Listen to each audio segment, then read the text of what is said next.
ducadii laga akhrisanayay ciriiriga oo dhibaato ku haysataa ciriiri qalbi ha ahaado ciriiriga laabta ha ahaado ciriiriga adduunyada ha ahaado dhinacyada kale ee nolosha ciriirigaas ha ku saabsanaado ducadan akhriso si dhabana ugu soo celceli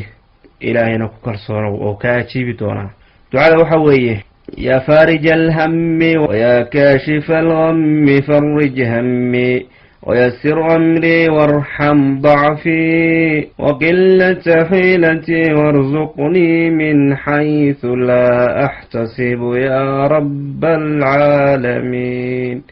وإنت فضيت كاسوية سيدا درتي دوحا لورياه وصو أرورتي دعاdan qofkii sii faafiyo dadka kalena uu sii sheega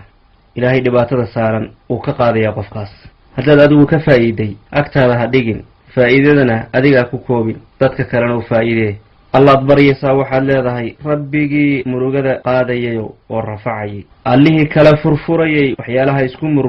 murugadaan ilaahu iga qaad arrinkayga ilaahu ii sahal ilaahow dacfi iyo dhibaata ay haysatay naxariiso wax xeelada awoodaan leeyahayna ma lahan ilaahu ii gargaar إلهي غير إرساق ميلانا إرساق دكفني يا رب العالمين. يا فارج الهم ويا كاشف الغم فرج همي ويسر أمري وارحم ضعفي وقلة حيلتي وارزقني من حيث لا أحتسب يا رب العالمين.